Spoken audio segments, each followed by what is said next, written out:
Hey, what's up, everybody? This is Dr. Craig Kasper with NYHD and the Institute for Hearing and Balance. And we're back again with another episode of the Audiologist at Home episodes.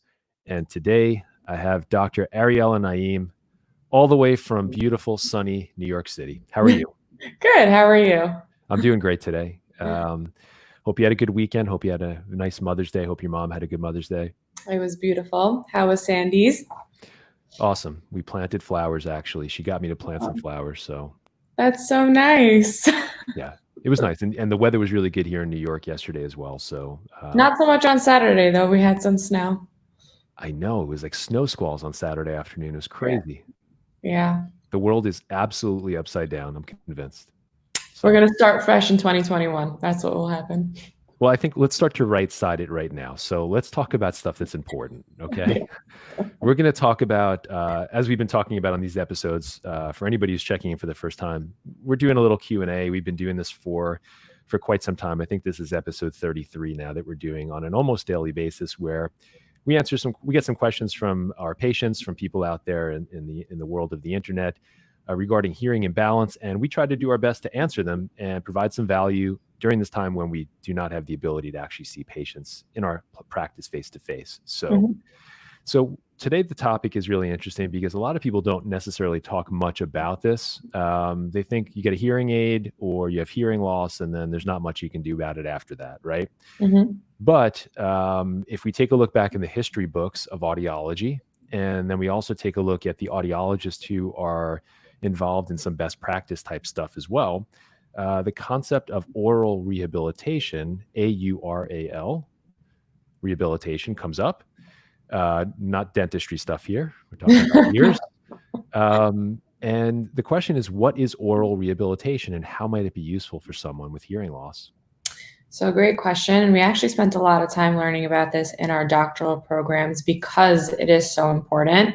But really, rehabilitation is a set of practices that we can put into place just to really help retrain the brain to help listen better in difficult listening environments.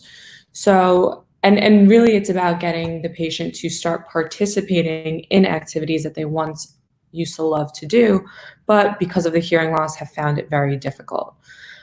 So really, it's about implementing communication strategies, perceptual training to improve our speech understanding, learning how to communicate with our partners a little bit better, and just learning how to manage difficult listening environments. So the first step after appropriately fit hearing aids and getting to know what our patients' needs are is really diving into those specific situations that they want to hear better. Um, Typically, and I'd say a good portion of what our patients report or those specific situations that they want to hear better is really those noisy listening environments. And as we all know, whether we have normal hearing or hearing loss, it becomes really, really difficult and exhausting Mhm. when we are in a difficult listening environment or a noisy environment. And we experience what's called listening fatigue. And that's when our stress levels will actually increase because of the noisy environment. So with aural rehab, we're actually putting a plan into place. So in my research and also because of our beliefs in our practice, meditation can actually play a huge role in aural rehab. Just finding ways to kind of calm the body down, calm the system down. And we start off slow. You can start off just by going into quiet environments. You can implement specific aural rehabilitation programs, something like LACE or CLEAR, that are programs online that can help you how to hear or give you exercises or games to help practice. So, for example, LACE is a little bit more. They're exercises where they'll have competing speakers, competing noise at the same time, and you have to select the words that you heard. Whereas Clear is a little bit more fun, and they do the same thing but with games. So it's just really like a way to practice. And then also at the same time, you can work with professionals who are trained in auditory training, like audiologists, teachers of the deaf or hard of hearing, and speech language pathologists. Gotcha. So it's Yeah. interesting because a lot of times we hear the conversation about someone who has hearing loss. They are fit with hearing instruments, technology in some capacity, and then they still look. Technology is getting so much better than it used to be, but it's still not perfect. And Right. the work doesn't stop there, but in most cases, it does stop there, unfortunately.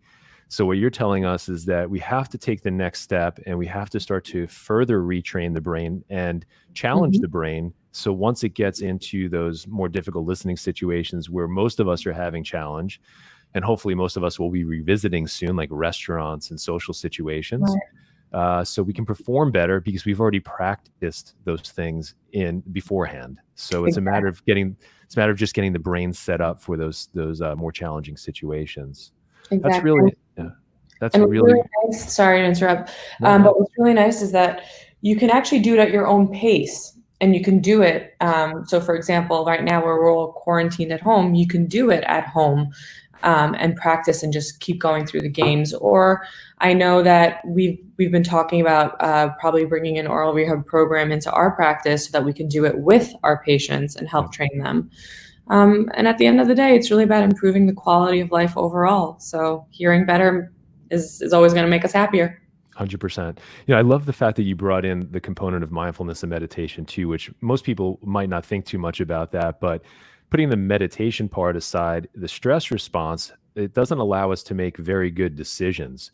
So if we're in a high stress situation, such as not hearing well, as you said, and we're Mhm. frustrated, or we have the daily stressors, we're not going to be able to communicate as effectively or to receive the information because we're on such a high level of alert versus taking some steps, building strategies into our day to day where we actually go from that sympathetic response, meaning that stress response, Mhm. into what's called parasympathetic or the relaxation response or more relaxed. It does help us make better decisions and ultimately, as you said, communicate better. So I love the fact that you brought that up also. Super important. So Yeah, absolutely. awesome. Thanks again, Dr. Naim, as always. And for All you right. guys, yep, for you guys who have questions out there, so you can send them to info@newyorkhearingdoctors.com, info@newyorkhearingdoctors.com. And we'll be doing another video tomorrow. And until the next time I see you, Dr. Naim, hope you have a great day. You too. All right, Bye. I'll talk to you soon. Take care.